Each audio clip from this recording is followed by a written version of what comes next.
Okay guys, so since everyone's so busy these days, I'm gonna explain to you how the dairy industry works in 5 minutes. Like other female mammals, cows only lactate, or produce milk, when they're pregnant or have a newborn to feed. So the dairy industry inseminates or impregnates cows starting at the age of around 12 months over and over and over again so they keep making milk. And it's a rather routine process. You see, first the industry jacks off a bunch of bulls, sometimes using a hand or help from an electro-ejaculator, which is basically a giant cow dildo that goes into the anus of the bull until he blows. And that semen is collected and then inserted into the vagina of a female cow with a long tube, usually while she's confined in what the industry calls a rape rack.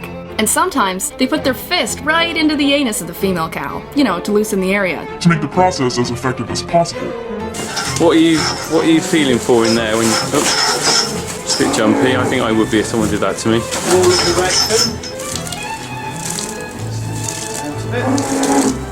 Just bringing it out. He massages a little bit just to relax everything and help that semen go where it needs to go. You must be responsible for a lot of calves. Yes. And when that baby cow is born, it's pretty much immediately taken away from its mother and locked in a crate. Because if it stayed around mom, it would drink her milk. And that shit's for us.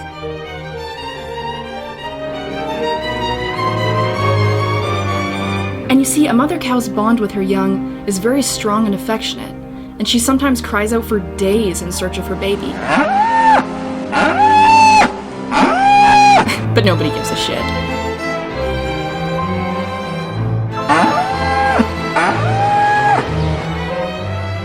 If the baby's a male, his throat is slit and he's sold for veal. And if it's a girl, she's raised to be a milk machine like mom.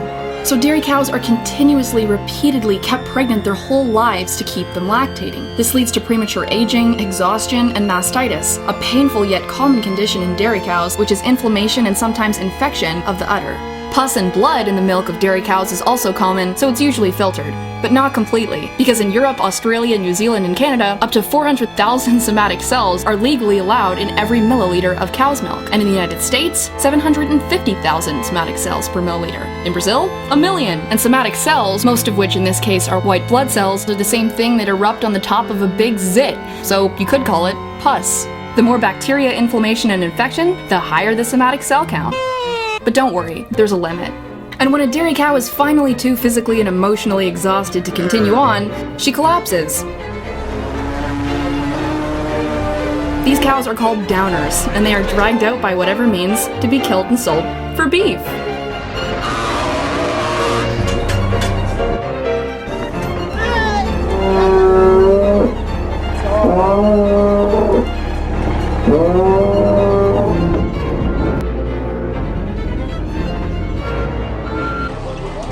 It's common in the industry, even on organic dairy farms, for cows to go down after about 4 or 5 years of continuous milk production. But peak milk production declines around 4 to 5 years anyways, so if the dairy cows are still standing, they're gonna be killed for hamburgers and beef regardless. You see, the dairy industry is the meat industry. Almost every single dairy cow that you will ever buy milk that came from ends up being killed for meat. So if you're vegetarian, you might want to think about this, because at least when you're being raised for meat, you're just raised for meat and killed. But when you're a dairy cow, you are sexually exploited and emotionally and physically exhausted until you can't take it anymore, and then you're killed for meat.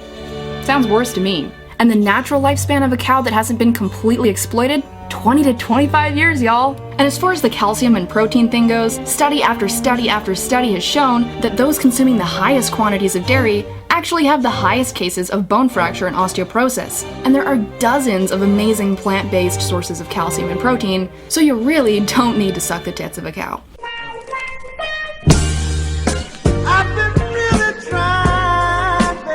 I mean, the dairy industry has wormed their way into education systems, nutritional programs, and media to convince us that we need to drink milk. But when you're in school learning about how good milk is for you, that's not because there was a panel of people who care about your health that determined that. That's because the dairy industry paid lots of money for you and your children to hear that message in school, and on TV, and on billboards, and magazines, and for your doctors who don't have to take more than a few hours of a nutrition course to tell you to drink your milk.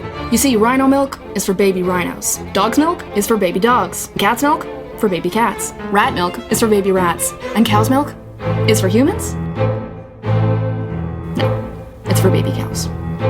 And vegans are crazy? dairy is Fucking scary.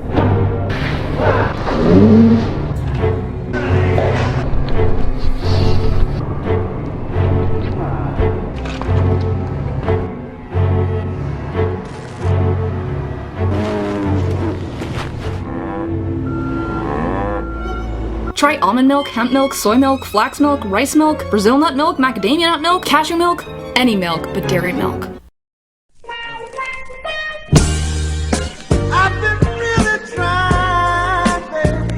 She's got a nice, beautiful slick coming out.